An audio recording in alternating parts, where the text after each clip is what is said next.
All right, so today we're starting a new unit. This one is on inequalities.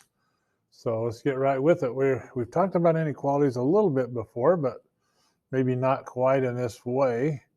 So what we're going to do is we're going to look at these statements and we're going to write an inequality that matches each statement. So let's go. A number x is less than 2. So we just write down x. And then the arrow pointing to the left means less than 2.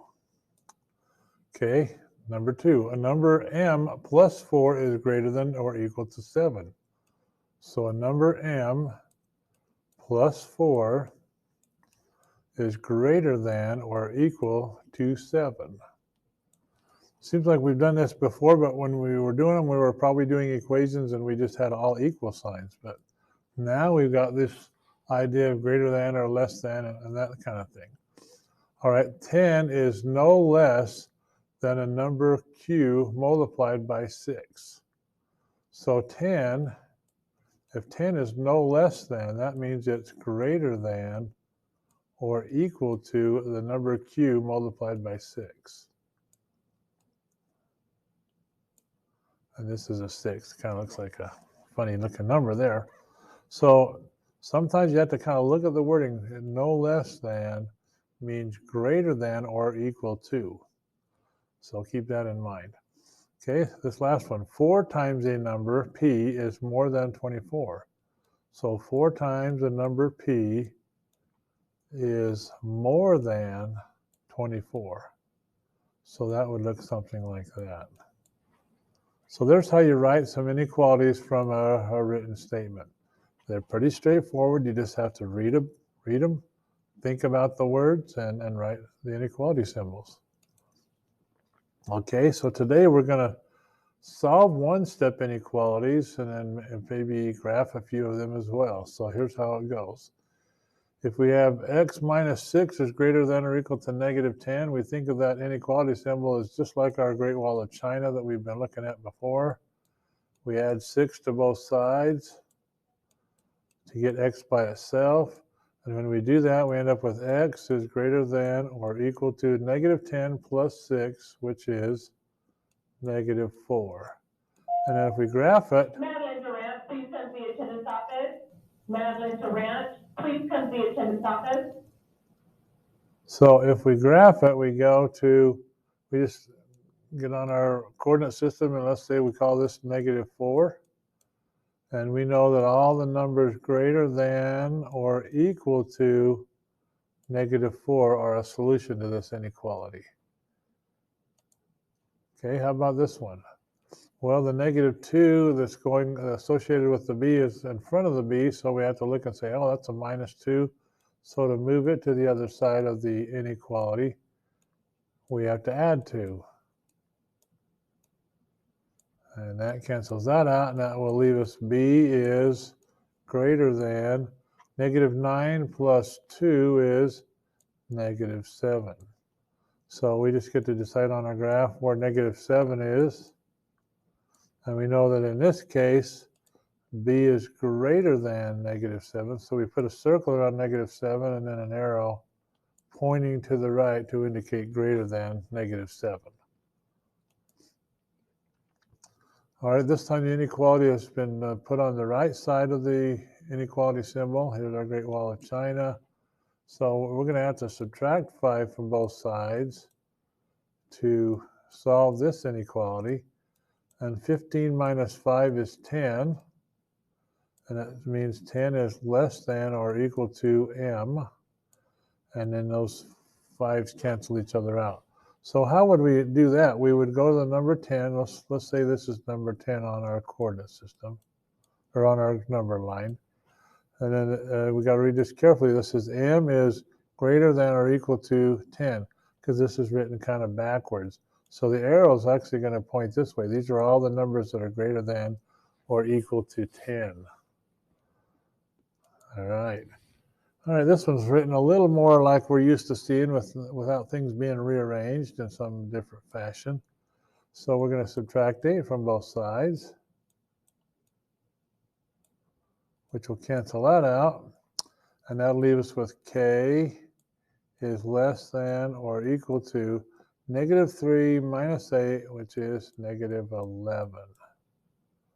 So if this happens to be negative 11 on the coordinate system, or on the number line, I keep getting those mixed up, then we'd color in the arrow, or the dot, right on negative 11, and it would be everything left of that number, because that's where the less than or equal to numbers are.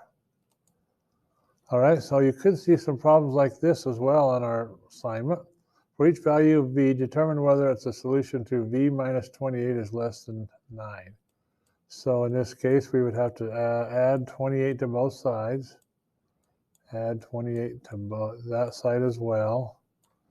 And so these 28s would cancel, and I would be left with v is less than 20, or 9 plus 28, which would be 37.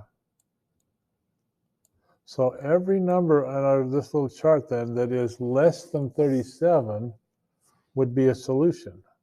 Any number that isn't less than 37 would not be a solution. So 38 is not less than 37, so that's no. 31 is less than 37, so that's yes. And these other two numbers are not less than 37, so they are also no's. So that's how you would do one like that.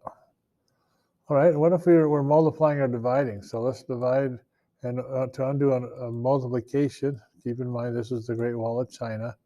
To undo multiplication, we have to divide.